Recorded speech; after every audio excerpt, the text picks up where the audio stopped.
investing in yourself is the best thing you can do. Anything that improves your own talents. Nobody can take it away from you. They can run up huge deficits and the dollar can become worth far less. You can have all kinds of things happen. But if you've got talent yourself and you've maximized your talent, you've got a terrific asset. And so that doesn't mean everybody should go to college, but it does mean that any way you find to improve, communication skills are enormously important. I mean, I took a Dale Carnegie course that I paid $100 for, and it was worth a college degree.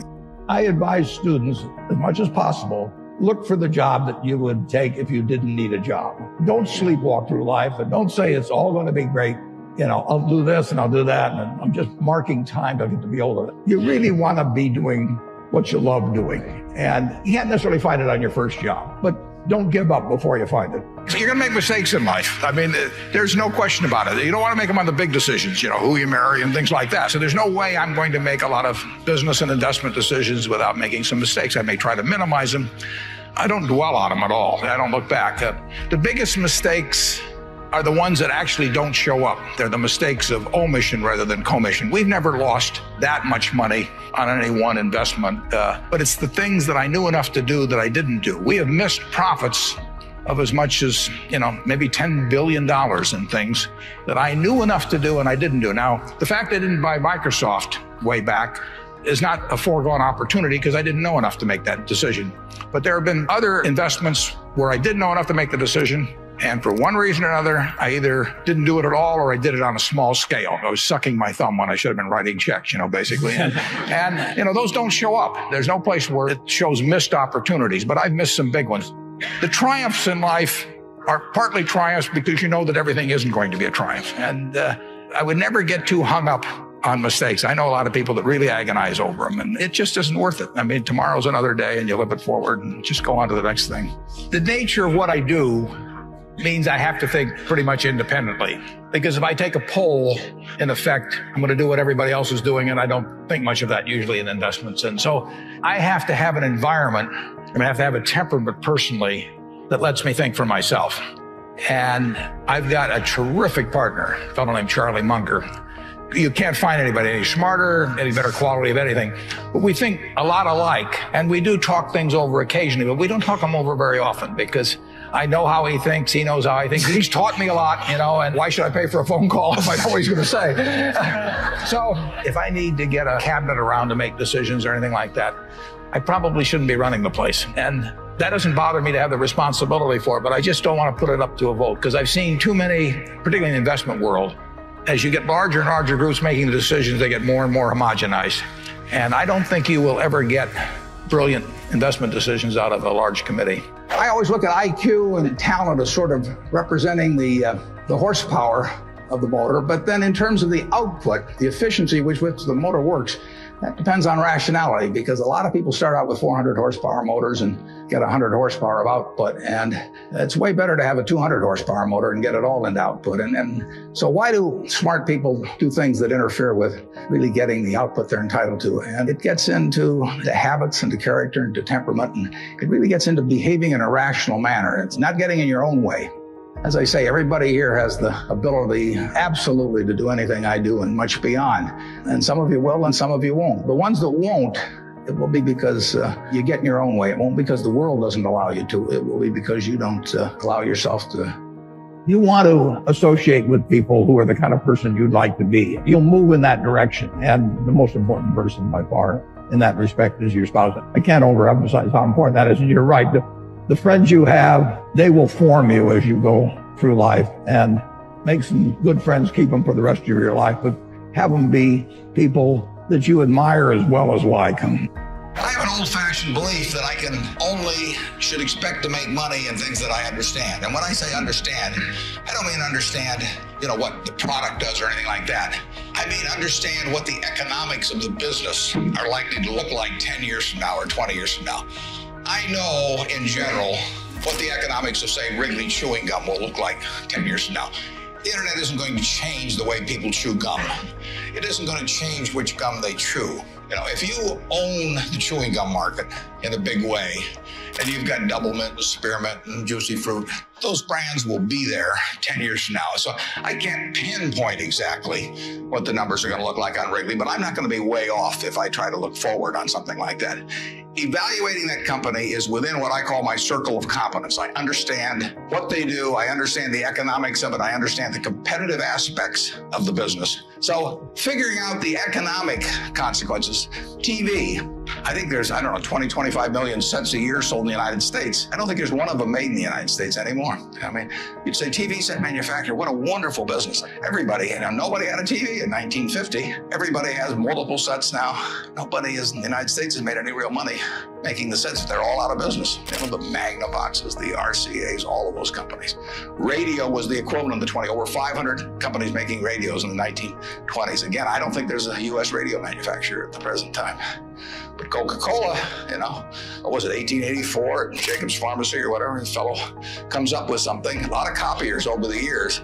But now you've got a company that is selling roughly 1.1 billion 8-ounce servings of its product, not all Coke, Sprite, and some others, daily throughout the world 117 years later. So understanding the economic characteristics of a business is different than predicting the fact that an industry is going to do wonderfully. So when I look at the internet businesses, or I look at tech businesses, I say this is a marvelous thing, and I love to play around on the computer, and I order my books from Amazon and all kinds of things, but I don't know who's going to win. And unless I know who's going to win, I'm not interested in investing. I'll just play around on the computer. And defining your circle of competence is the most important aspect of investing. It's not how large your circle is. You don't have to be an expert on everything. But knowing where the perimeter of that circle of what you know and what you don't know is, and staying inside of it, is all important. Tom Watson Sr., who started IBM, said in his book, he said, "I'm no genius, but I'm smart in spots, and I stay around those spots." And that is the key. So if I understand a few things, and I stick in that arena, I'll do okay. And if I don't understand something, but I get all excited about it because my neighbors are talking about it, stocks are going up and everything, I start fooling around someplace else, eventually I'll get creamed, and I should. I met Bob Woodward, and he'd just come out with all the president's men, and all of a sudden, as a below 30 years of age, he was getting quite wealthy, and we had breakfast or lunch over at the Madison Hotel. He said, "What do I do with this money?" And I said, "Investing is just about assigning yourself the right story." I said, "Imagine Ben Bradley this morning said to you, 'What is the Washington Post company worth?' What would you do if you have to write the story in a month?" You'd go out and interview TV brokers and newspaper brokers and the owners, and you'd try and value each asset. I said, "That's what I do. I assign myself the right story." And it's nothing more than that. Now, there's some stories I can't write. If you ask me to write a story on, what is some glamorous but non-profit making business worth, I don't know how to write that story. But if you ask me to write a story on what is Potomac Electric Power worth or something like that, I can write the story. And that's what I'm doing every day. It's been my painting for 50-some years. I get to paint what I want. I don't have to follow what Wall Street is telling me to do next quarter or something. So I own the brush, I own the canvas, and the canvas is unlimited. Now, that's a pretty nice game, and I get to do it every day with people I like. I don't have to associate with anyone that causes my stomach to churn, I've said many times that if you get to be 65 or 70 and later, and the people that you want to have love you actually do love you, you're a success. I've never seen anybody that reaches that age. I mean, I'm not talking about somebody that's in extreme poverty or pain or something, but I've never seen anybody that, if they have a lot of people that love them, that is other than happy. And I've seen some very, very wealthy people that now at 86, I've seen a lot of people that have gotten older, and I've never seen anybody that is 70 or pick an age who felt good about their children that felt bad about their life. In all my experience, I've seen plenty of people with lots of money where it hasn't worked out well in the family. They didn't feel good about their children. Or the children didn't feel good about them. But whichever way. But they failed at the most important teaching job they had in personal relationship. And sometimes it happens for extraneous reasons, but I really have never met anybody, regardless of their economic circumstances, who felt their life was a failure. And I knew one fellow was extraordinarily rich. He put a lot of money in his kid's name. He didn't want them to have any control over it. Once a year, he would have dinner with them and try and get them to sign their income tax return in blank. Now, just imagine that, with, in this case, 4 kids, none of them, he wanted to have enough confidence in them or to have, it's just crazy. He would woo them during this dinner and they knew exactly what was going on, and once a year, and then he'd bribe them sort of to sign their income tax return in blank so he could file and they wouldn't know what they had.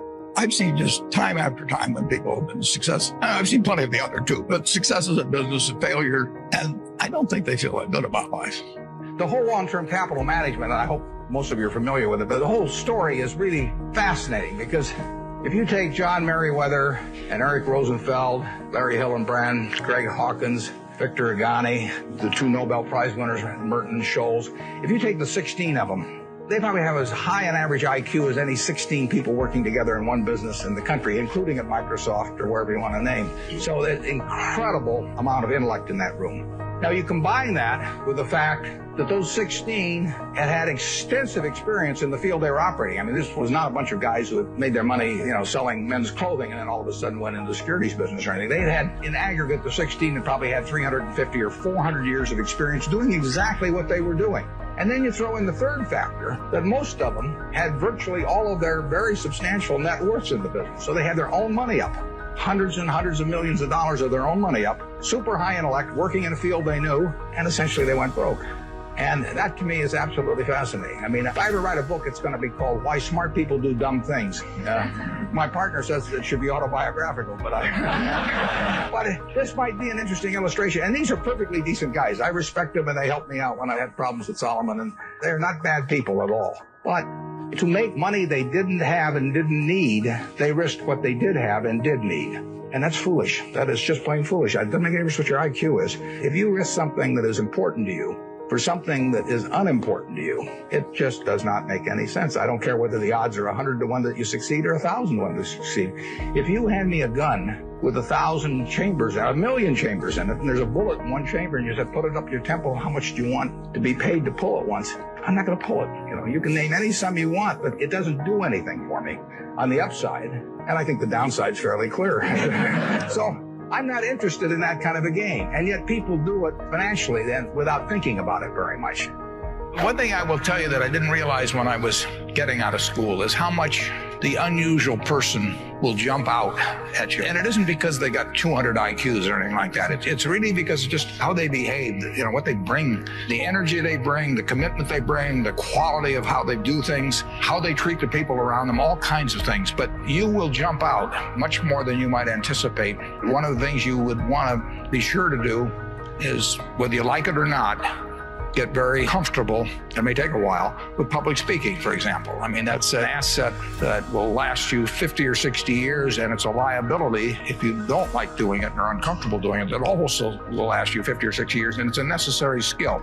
But a lot of the skills are just human skills. If you get the best out of people around you, that's a rare talent. And it doesn't correlate with IQ. It correlates with an attitude toward the world and toward other people. And it's a talent that if you work at early and you're really conscious about it, you don't have to show up other people. You don't have to be smarter than they are or anything else. You want to bring out the best in them. It will pay huge dividends.